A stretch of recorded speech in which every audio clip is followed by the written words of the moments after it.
Naresh Kumaran music, Karthik Sabaresh screenplay నిర్మాత, Vidyadhar Kagita director, Vishwaksen hero, Chandini Chowdary heroine లాంటి character. ఈ సినిమా గురించి దేని గురించి మాట్లాడుతున్నాడో మీకు అర్థమైపోయి ఉంటుంది. ఈ గామీకి సంబంధించినంతవరకు పబ్లిసిటీ అయితే విపరీతంగా ఇస్తున్నారు, కానీ సినిమా ఆ రేంజ్ సినిమాలో అయితే మీకు ఎక్స్పెక్టేషన్ తగ్గినట్టు ఉండదు.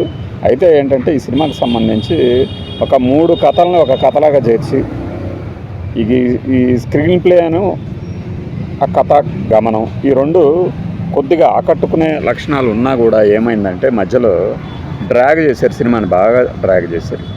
రెగ్యులర్ సినిమా అయితే కాదు, పాటలు ఉండవు, బ్యాక్గ్రౌండ్ స్కోర్ ఉంటుంది, కానీ అది ఎక్కువ ఆకట్టుకునేటట్టు ఉండదు. ఒక మంచి ప్రయత్నాన్ని మధ్యలో కాస్త నాకు తెలిసి డిస్టర్బెన్స్తో ఏదన్నా అది అలా అయిందేమో అనుకుంటున్నాను. పైగా ఇది 5-6 ఏళ్ల నుంచి తీశారు అని చెప్తారు ఈ సినిమా, అంటే కరోనా ముందు నుంచి కూడా. ఇలాంటి ఒక డిఫరెంట్ ప్రయత్నం అనేది హర్షించదగిలింది. ఎలా అంటే ఇది ఒక హాలీవుడ్ మూవీకి రీమేక్ అయితే నేనైతే అనుకుంటున్నాను. ఆ కాస్ట్యూమ్స్ కానీ ఆ యొక్క కల్చర్, సినిమా కల్చర్ కానీ చూసినప్పుడు దీనికి అఘోరాల బ్యాక్గ్రౌండ్ అనేది ఏంటంటే ఒక యాడెడ్ అడ్వాంటేజ్ లాగా తీసుకున్నారు తప్పితే ఇది ఒక ఫాంటసీ మూవీలాగా అనిపిస్తుంది. అట్లానే ఒక జానపద సినిమాలకు కూడా అనిపిస్తుంది. ఇన్ని రకాల ఎలిమెంట్స్ని ఈ సినిమాలో ఉండటం అంటే ఆ కథ తాలూకు తీసుకున్నటువంటి బ్యాక్గ్రౌండ్ అని చెప్పాలి. ఈ సినిమాలో ట్విస్ట్ నేను ముందే ఊహించాను. ప్రతిదీ నువ్వు ముందే ఊహిస్తావా అంటే ఊహించాను కాబట్టి చెప్తున్నాను. నా పక్కన కూడా ఉంటే వాడికి చెప్పేవాడిని, మీకు తెలిసేది అది. ఎందుకంటే అనేక రకాల సినిమాలు చూసి అనేక రకాల కథలు చదివి భిన్న సందర్భాలు అలానే రకరకాల సన్నివేశాలు వీటికి మనం ప్రత్యక్ష సాక్షులుగా ఉన్నప్పుడు ఊహించడం తర్వాత మలుపులు అనేది పెద్ద విషయమేం కాదు. నందనవనం 140 కిలోమీటర్స్ ఏదో ఒకటి ఉంది. మన అంజలి హీరోయిన్ నందం మనోజో ఎవరో అందులో నందం పేరుతో ఉంటుంది అతను కదా. మన షో డైరెక్టరు నీలకంఠ గారు ఉన్నారు కదా, ఆ సినిమా తీసిన అతను. ఆ సినిమా కూడా క్లైమాక్స్ ఏంటి అనేది నేను చెప్పాను సినిమా చూస్తుండగానే. అట్లానే ఈ సినిమాకి సంబంధించి అంటే ప్రతి వాళ్ళు ఊహించాలంటే అంత అవసరం లేదు, మైండ్కి అంత పదును పెట్టాల్సిన అవసరం లేదు. వచ్చిన సీన్ యాజ్ ఇట్ ఈజ్గా చూస్తూ ఉన్నవాళ్ళు చాలామంది ఉంటారు. సినిమా ఏంటంటే ఈ హీరో క్యారెక్టర్ విశ్వక్సేను మనుషుల స్పర్శ తగిలితే అల్లాడిపోతాడు, కరెంటు షాక్ కొట్టినట్టు దాదాపు స్పృహ కోల్పోయినంత పనిచేస్తాడు. మరి అతను తిరిగి మామూలు మనిషిగా ఎలా మారుతాడు? ఇది ఒక థీమ్. అయితే ఈ థీమ్ వెనక ఒక గ్రామంలో మాతంగి వ్యవస్థ ఉంటుంది, దేవదాసి వ్యవస్థ. ఆ దేవదాసి వ్యవస్థకి ఇతనికి సంబంధం ఏంటి? అలానే ప్యారలల్గా కొన్ని చోట్ల సైంటిస్టులు అని చెప్పబడుతున్న వాళ్ళు, కొంత సైంటిస్టులు అనలేం వాళ్ళని, మన ప్రయోగాలు చేస్తుంటారు కొంతమంది హ్యూమన్ శాంపిల్స్ మీద. అది ఎందుకు చేస్తున్నారు, అతనికి దీనికి సంబంధం ఏంటి? వీటన్నిటినీ చివరిలో ముడిపెడతారు. అంటే ఒక దేవదాసి వ్యవస్థ మీద ఇప్పుడు అది సామాజిక దురాచారం అనేది అందరికీ తెలిసిందే. ఇంకా ఈ రోజుల్లో కూడా ఉందా అంటే ఏమో చెప్పలేము. మనకు కనపడిన చోట, మనం వెళ్ళలేని చోట ఉండొచ్చు. దాన్ని అరికట్టాల్సిన బాధ్యత ప్రభుత్వాలది, ప్రజలది కూడా. దానికి హీరో ఎలా బాధితుడయ్యాడు, పోనీ ఈ సైంటిస్టుల ప్రయోగాలకి హీరో ఎలా బాధితుడయ్యాడు అనేది కథ సింపుల్గా. ఒకళ్ళో ఇద్దరు ఇంకా సినిమాలు చూడని వాళ్ళు చూస్తారు కాబట్టి పూర్తిగా చెప్పను, కానీ విజువల్స్ పరంగా మాత్రం హిమాలయాలో నిజంగా తీశారా, సెటిల్ వేసి తీశారా కానీ బాగా తీశారు. కొన్ని హాలీవుడ్ సీన్స్ మనకు కనిపిస్తాయి అందులో.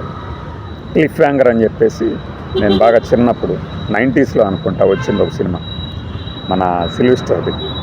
అద్భుతంగా ఉంటుంది క్లిఫ్ హ్యాంగర్ సీన్. ఆ క్లైమాక్స్కి ప్లస్ మధ్యలో ఇంటర్వెల్ బ్యాంగ్ అదిరిపోతుంది అందులో క్లిఫ్ హ్యాంగర్. ఆ సీన్లు గుర్తొచ్చినాయి నాకు. అట్లానే విశ్వక్సేన్ అనే ఒక నటుడు ఇలాంటి సినిమా చేయడం అనేది మనం ఊహించాం. పైగా అతని యారగెన్స్. నేను ఎందుకు చెప్తున్నానంటే బయట మనం బిహేవ్ చేసే పద్ధతి మన సినిమాలకి పలానా ప్రేక్షకుడు వెళ్ళాలా వద్దా అనేది డిసైడ్ చేసుకుంటాడు ఖచ్చితంగా.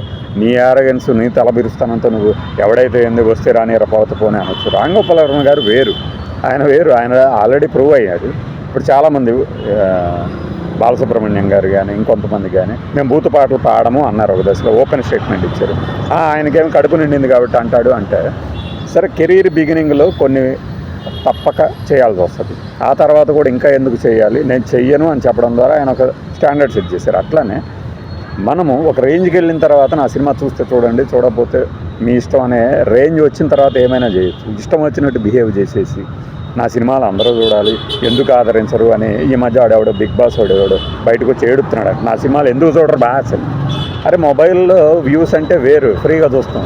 థియేటర్ దాకా వచ్చి నీ సినిమా చూడాలంటే నీలో అంత కంటెంట్ ఉండాలి, అతని ప్రవర్తన గురించి ఒక ఐడియా ఉంటుంది, ఇవన్నీ పే చేస్తాయి. నువ్వెవడివి చెప్పడానికి అంటే ఇలా తలబిరుస్తూ వ్యవహరించినటువంటి చాలామంది నటులు ఆ తర్వాత ప్రేక్షకుల నిరాదరణకు ఎందుకు గురయ్యారు అంటే ఇందుకే. ఒక మంచి ప్రవర్తన ఉన్నవాడి బాగుంటుంది అతని సినిమా మనం చూడాలి అనుకుంటారు. అంటే ఇది నేనేదో అతని ప్రవర్తన మొత్తం జడ్జ్ చేశానని చెప్పడం కాదు, కొంత ఎదిగే కొద్దీ ఒదిగే ధోరణి ఉండాలి అని పెద్దవాళ్ళు ఎందుకు చెప్తూ ఉంటారంటే, మన సినిమాకి ఫోర్ ఫాదర్స్ ఉన్నారు కదా, నాగయ్య గారు, జగ్గయ్య గారు, ఇంకా మాట్లాడితే ఎస్వి రంగారావు గారు, ఏఎన్ఆర్, కృష్ణ, ఎన్టీఆర్, శోభన్ బాబు, ఆ తర్వాత ఇంకా చిరంజీవి, బాలకృష్ణ, రంగనాథ్, మురళీమోహన్, చంద్రమోహన్, వీళ్ళల్లో ఎప్పుడైనా ఓపెన్గా పొగరగా మాట్లాడటం ఎప్పుడైనా చూశారు మీరు? ఎందుకు అంటే వాళ్ళకి తెలుసు, లైఫ్ స్కిల్స్ తెలుసు, వాళ్ళే కొన్ని స్టాండర్డ్స్ సెట్ చేశారు. మనం వాళ్ళని ఫాలో అవుతుంటే చాలు, జీవితంలో చాలా నేర్చుకోవచ్చు.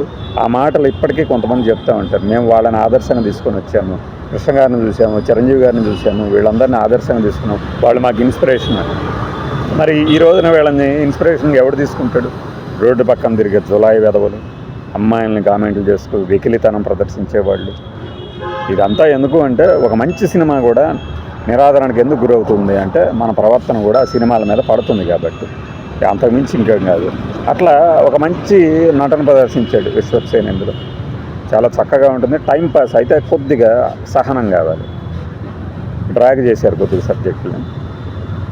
చాందినీ చౌదరి హీరోయిన్ అంటే హీరోయిన్ క్యారెక్టర్, హీరోని కలిసేది హీరోయిన్ క్యారెక్టర్ అయితే ఆమెది ఇద్దరు అది. అయితే ఆ క్యారెక్టర్ను కూడా ఈ సినిమాలో చూపించినటువంటి ఈ జోగిని వ్యవస్థ, లేదంటేనేమో మన ఈ దేవదాసి వ్యవస్థ ఉంటుంది కదా, దాన్నో లేదంటే ఈ సైంటిస్టులకు సంబంధించి ఎక్కడో ఒక చోట లింక్ చేసి ఉంటే ఇంకా కథనం బాగుపడేది. సరే, సినిమా రిలీజ్ అయిపోయిన తర్వాత మనం ఏం చెప్పినా కుదరదు. అలానే వాళ్ళు ఎంతో కొంత చర్చించుకునే ఉంటారు, వాళ్ళ ఐడియాలజీ ప్రకారం వాళ్ళు వెళ్ళి ఉంటారు. కానీ ఇన్నేళ్ల తర్వాత సినిమా రిలీజ్ కావటమే ఒక హిట్. 3 కోట్లతోనే తీశారని చెప్తున్నారు, ఇంకా ఎక్కువ కూడా అయి ఉండొచ్చు. కానీ ఈ రోజున 20 crores గ్రాస్ కలెక్ట్ చేసింది అంటే ఓకే, సేఫ్గా నిర్మాత బయటపడ్డాడు. ఆ డెబ్యూ డైరెక్టర్ ఉన్నటువంటి విద్యాధర్కి 2-3 సినిమాలు రావచ్చు కూడా. అంటే ఇంకా ఇది కాకుండా డిఫరెంట్ సబ్జెక్టు, ఆయన చేసిన సినిమాలోని తప్పిదాలు కానీ లిమిటేషన్స్ వల్ల చేసిన తప్పిదాలు ఇవన్నీ ఆయన బేరీ చేసుకున్నప్పుడు అతనిలో ఒక మంచి టాలెంట్ ఉంది అనేది చక్కగా తెలుస్తుంది. అట్లనే సెపరేషన్ మ్యూజిక్ కానీ ఎలివేషన్ చేసేటట్టు స్టోరీలని కానీ ఆ డైలాగ్స్ లేని చోట సీన్ ఎలివేషన్కి, అంటే మనకి ఈ ఇతర భాషల్లో వచ్చినటువంటి సినిమాలని మన తెలుగు వాళ్ళు కూడా హక్కున చేర్చుకున్నప్పుడు మనము ఇలాంటి ప్రయత్నాలు చేయొచ్చు అనే కోవలోనే ఈ గామి కూడా. గామి అంటే నాకు తెలిసిన అర్థం బహుశా మూవ్ అయ్యేవాడు అనుకుంటాను, అది కాకపోవచ్చు. బై.